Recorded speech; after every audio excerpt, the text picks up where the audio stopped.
Yeah, Martin. It's not, is it? You're Martin. Tomorrow you're This is the. Do you want to? Alright, synopsis. Yeah, I need to know what it's about. So I'm good, but I ain't going to see it straight away. I don't think it's going blind. Yeah, hang on a sec. Okay, so here's the scenario, is that Richard will be a work level 3 International Operations Development Manager for distribution. And the scenario is a bit of a mouthful. And the scenario is basically, due to our resources supporting a pilot that we're doing in China, we have been taken off working on the next release that's due at the end of February. And now that we're fully focused on it, it is not feasible with the current resources and budget to deliver everything that they want for business benefit and functionality. Is this to do scope creep? Yes, so this is about having to de-scope certain things and prioritise to ensure that we hit an agreed political date that's been agreed by the directors and cannot be moved. Being told that categorically has to stay there for budgetary reasons. So we have to agree what can be de-scoped and come to a common agreement and move forward for the delivery in February. Obviously, from a business point of view, he wants everything. I can't give him everything, so I really need to influence him to get him round to the option that I'm proposing. Okay, the piece of what you're working on that he wants everything for, Yeah. What kind of area is that? It's distribution centres. Distribution centres. So there's various different functionalities. So I might drop a couple of phrases in there that might mean absolutely That's nothing. fine. And if I say the word waving to you, I don't mean that. No. It's a distribution term. So it's all about efficiencies within a distribution centre. Right. He is a northern chap, quite plain speaking, very easy to get on with. Yes. I would say he's a green with a bit of red rather than a red with a green. Right. And you're right. Fine, grand, thanks. Good weekend? Yeah, not too bad. Get some golfing? Well, a little bit. Unfortunately, it's a bit hard to play in a forsaken gale, which we had. So, there we go. Always nice to be out there. Yes, yes. Right, thanks for seeing me. Basically, I felt rather than do emails, I thought it's better to meet face to face. So, I think you know this is regarding all about the scope for release 10 that we've got coming up in February. So I just wanted to give you a bit of background and lay out some options that we have and wanted to come to a consensus. Right. So, as you're aware, both Jimmy, your director, and my director, Chris, have agreed a date of delivery, which is February. That's not negotiable. Your guys, your managers, have been out in China with the pilot of the release 9 at the moment. Yes. And by the way, feedback we're getting, they're doing a fantastic job. So our guys in HSC have been supporting them, which has obviously taken our focus off the next release. Right. So we can try and make this as best as we can for China and for yourselves. I've been working the plans and I've been sharing them with you, and I think we can both see that actually it's not quite feasible given the current resources and budgets that we have that we can achieve everything that was stated in the scope 6 months ago. Why not? I mean, 6 months ago we sat down and worked through this, and to be perfectly honest with you, you said to me that it wasn't going to be a problem. Well, I think what we did say was that there were things we don't know what we don't know, and this was the first time we put a pilot into a country, and I think it's been a learning experience for both sides, and I think it's been great in the fact that we are seeing it working in a live environment for the first time, rather than just releasing it.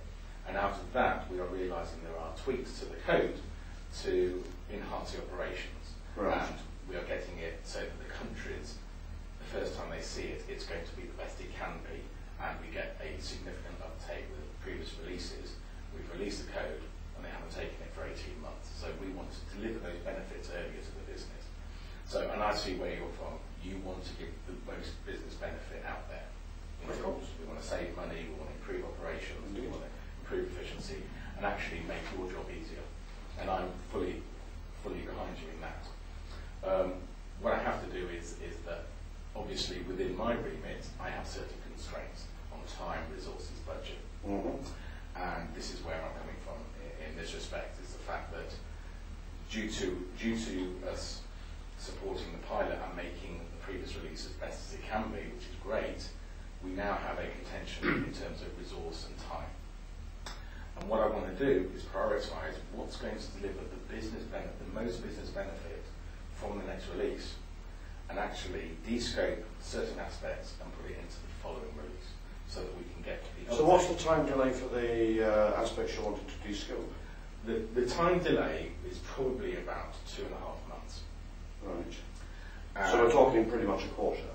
Because when you say 2.5 months, you mean 3, don't you? Yes, we can call it a quarter if you want. Yeah. Absolutely. Well, that's what it's going to be. If you're telling me 2.5 months, you and I both know that it's going to be a quarter. Yeah.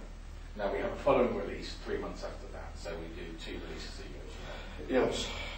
So if we were to try and get everything in, we wouldn't hit the date that we've been directing to. And I wouldn't want us to fail that.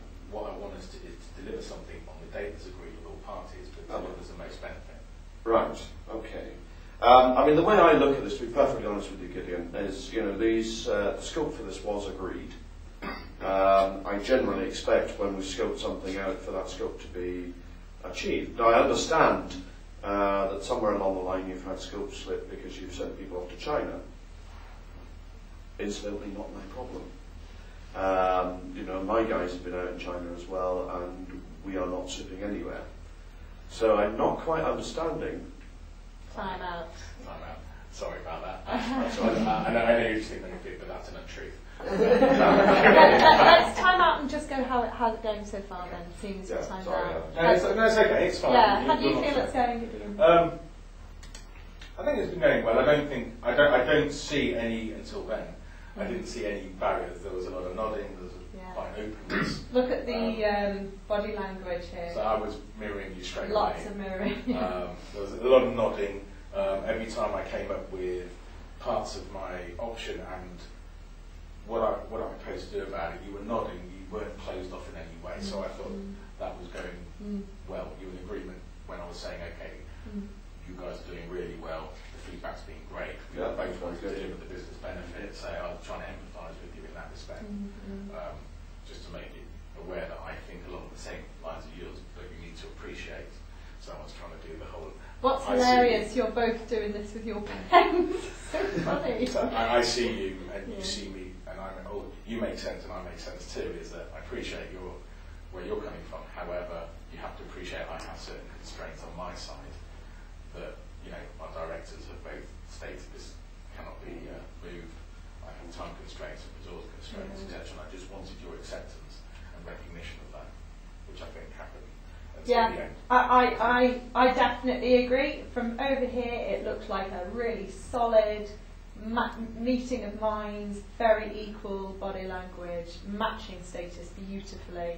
I think he achieved it very, very well by quick. Got some golf in because we're blokes together talking about. It felt like I'm a match for you. For me, your status is really high. I think you were very conscious of raising his status all the way through. Thank you for seeing me.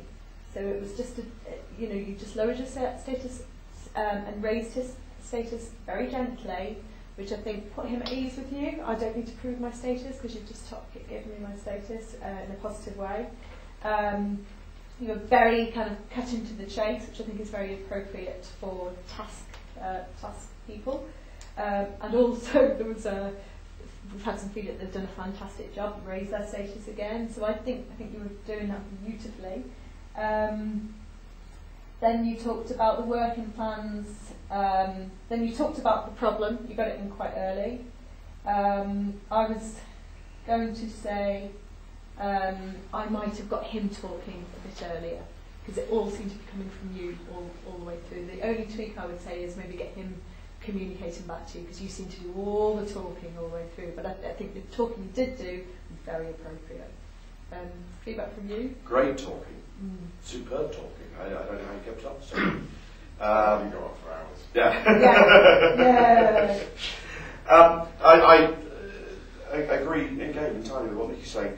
And the reason I came up with that at the end, which I realised probably wasn't going to be a go, but you left me with nothing else to come up with. Because you did all the because you talking. covered it all off. So I would get in early with some questions. What do you think about that? Or I'd like your response, because that's something I was going to say. I know the same team, so I've worked with them as well in the past, and the distribution guys to varying degrees have all got a lot of red in them, because that's just the environment they work in. And even sometimes if they know that you've explained it beautifully and you are going to win that argument, they will still come back with a point like that. And I think sometimes you get rid of a little bit too much. I mean, he's not as red as Martin, because Martin, you would never say half of that stuff to, because he would just latch onto anything. But still, I think just very careful in terms of accepting too much culpability or accepting things that are not necessarily your fault. This is just one way, so I'd say. Otherwise, I think you played it like I play Alan as well. But I would love an opportunity, even if it was a bit of a benign opportunity, just to talk. Yeah, because it was all the talking over Because here. it wasn't a conversation. Yeah, it was a monologue. It was one way. Areas where you might have put that in, I guess, around the trip to China. Yeah, I should have allowed you to respond myself. Thank you for that feedback. That's good to hear about the team. Or how do you think they got on out there? Yeah. Get him talking. It went very well. Yeah, that's the same feedback I've had. Yeah, so which would get him into an even more positive state, and that could be one for you as well, Carol, with your fella. Tell me about how that's going, and get, because that makes him feel positive about being there with you. And then when people are in a more positive state, they're more likely to think rationally and be more likely to be influenced because they're not in defensive. Yeah. So let's go back a bit to that moment and get him involved with a few more questions.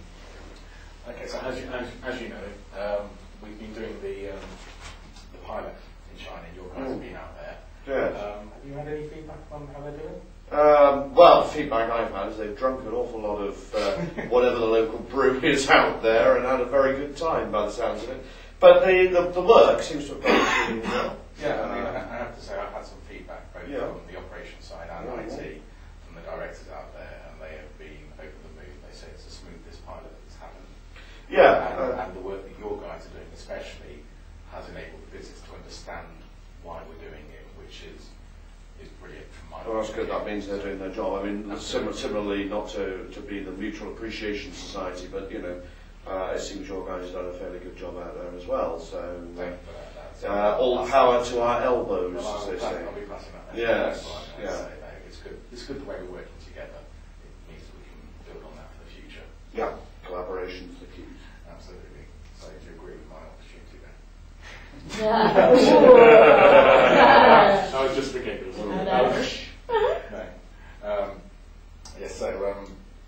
So basically, the outcome that I would like from this is to be able to deliver the most business benefit and actually hit the dates that we need. Now, I appreciate that we agreed the scope back 6 months ago. Yeah. However, things have come out of the pilot, which meant we diverted resource in order to fix them as quickly as possible and ensure we go live when we said we go live with the business. I've put down a plan which I've shared with you on the different components of our next release. And where I see the opportunity is regarding our waiving efficiencies. Right. Now that's a big piece of work, which you're aware of because you've helped me shape that. We were trying to deliver something a little bit earlier, just to give us the building blocks. I'm just going to pause you again. Gideon, what's happening again? It's me talking. Yeah, this is your habit, because you're a very, very articulate man, and you've gone from we had some we collaborative language, and you've gone to I. You've used I about 3 or 4 times in a row, and it's all about me at the moment. So bring him in, ask him some questions. What's his outcome? What does he see about your outcome? Get him involved. Yes, you're nail on the head. You might see that I've sort of sat back a bit further, and I'm starting to wilt. It's all about you at the moment. Make it a we, because we started with a we. So I would start with he gave you a nice compliment, start from there and carry on with the we. So yeah, I mean, it seems that it all went very well. My guys done their job satisfactorily, and from what I hear, your guys have kept their end up as well. In fact, I hear one of your guys won the drinking contest. So that's good to hear. Yeah. How's there, Albert? Thanks for that. I'll pass that message on. Yeah. So I sent you the plan that I've been working on in terms of the options. Did you have a chance to review that at all? Yeah, I've had a look at it. I have to tell you, right off the bat, I'm not very happy. This clawback on the scope. You see, what it means to me is that we're going to have the initial release, and we're going to have to put training in place on the new software. And then, however long it takes for you to catch up, means we're going to have to find the budget for further training to cope with the added functionality. And I'm a bit concerned because it seems like my training budget's going to take a hit, whilst your development budget gets seen through. Well, I can appreciate that, Alan. However, let me just allay some of those fears there in terms of training budgets. So when we do a release, the countries don't take the release, but then we go through a period of training later on. That's already factored in, so that training budget doesn't take a hit. There are some big operational changes with the different pieces of work. Right. As you're well aware, because you've come up with the business case for them, and in terms of how that's going to change the efficiencies within the DCs. The feedback I've got from the country operational managers and directors is that they would like to take one big piece of work each time and become comfortable with it, rather than have too much landed on it. So what you're saying is this is actually a blessing as far as they're concerned? Absolutely. So, and having their buy-in makes our implementations easier, our deployment, which makes it easier for your guys when they go on the ground in country to actually focus on one area and train them up correctly and realise those efficiencies quickly, rather than confusing matters by having two different operational changes that countries need to get. Yeah, I mean, you know, the other problem, of course, is that you know, the financial savings. You're quite right to say I made a business case for these, and quite a lot of that business case was an efficiency saving, which we're not going to see for another, I believe it's 2.5, 3 months. So we're losing out on those efficiency savings. Well, I think if you don't mind, I'll flip that on its head a little bit, in the fact that we would realise the first part of the efficiencies quicker, right, and get that saving in whilst we're working on the second part. If we work on all of it together, we don't get the efficiencies of either until later. Right. So actually, we start showing that within the budgeting process and show, actually, we've delivered this, and we've already started saving this in China, and this in Korea, and this in Thailand. Whilst we catch up quickly, and then introduce the next level. How do you feel about that? Well, I mean, you know, if you put it like that, it seems, you know, you've put a very good positive spin on it. If you can guarantee me that those efficiency savings will come online quicker, and I believe we had budgeted for a 3-month period before we started seeing real-time savings. If you're going to now say to me that we can start seeing real-time savings in a 6-week period, and if you can put the work together that says that that's what will happen, then obviously, you know, I'm for the business case. Well, I can guarantee you that my team will deliver the release as agreed in terms of the scope that we're hopefully going to agree now. Yeah. In terms of the savings, that depends on the deployment team and also the training that you guys give. Yeah. So once it's operationally in production, that's when you'll start seeing the savings. My IT team can't guarantee that, so I'm reticent just to put my name to that, but I can guarantee that we'll deliver it to you guys in order to implement. And we'll work together. And you'll train my trainers up to be able to deliver that training. As we have done previously. Yeah, Let's pause it. Oh, sorry, I'm just going to pause it there because I want to give someone else an opportunity. Right, how's it going? How's it going? It's great. Can you see the difference? Yeah. I mean, really, that's similar to this has happened recently.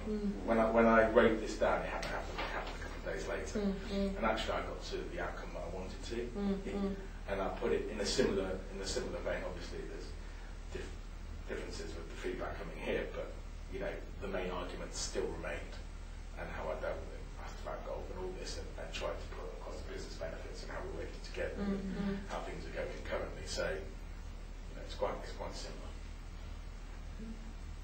It was very different when you did it the last time to how you did it the first time. And for me, it was focused on him rather than you, raising his status and also hearing the objections that he has. And I, it felt like you gave him the opportunity to talk, which he was dying for. And what I really liked is that you listened carefully and appeased his concerns, each and every one of them, and you got him back on board, which is a classic negotiation strategy. Understand first what the objections, encourage them to talk, and then instead of talking about your outcome at the beginning, find out what their concerns are so that you can relay them. So that's great. How are you? How did that feel for you? Yeah, again, agree with everything you say. I've written it down. Inform, invite, listen, acknowledge. The conversation cycle. And you were doing that. You informed me of what was going on. You invited me to comment about it. The fabulous thing is you actually listened. And I could see you listening. And then at the end of it, you acknowledged, yeah, you're absolutely right. The reason, though, that this is going to be better is so that we went back to inform and then back to invite. And, that way you kept that conversation rolling rather than it becoming a monologue. So, yeah, I thought that was excellent. Yeah. And your language completely changed as well when you changed it. It was, I sent you, it was more you language rather than I. Yeah, that's great. Well done. Can I just ask, because you know this guy, don't you? How do you feel that was? Yeah, I think it helps to give them time to wear their views. Just let them whinge a little bit. It's funny because I'm sure the people will back me on this. The distribution environment is usually around a series of arguments. You're either arguing with a picker, or you're arguing with the transport, you're arguing with the driver. There is a certain amount of bluntness, and sometimes they take advantage of us white-collar types who are a little bit more slightly. So they just want to let off steam sometimes. And something you say, can you guarantee? Well, it would be very easy for me to roll over and go, yeah, because that'll get me what I want. But actually, I wasn't prepared to do that. I thought that was great. You stood your ground. You managed the expectations very well. I can't guarantee that you'll do that. Yeah. You can come up with a business case. If you implement it, you may save it, but that's and you can be proof. And it's something I struggle with. So I don't really like conflict, but they would say to you, can you guarantee you get this done? And my anti-conflicts, I would say, I'd just say yes. But actually, what you need to say back is no. I wanted to put my team there because I'm not going to put the pressure on my team and me to say, well, you said you'd save us 1.7 million.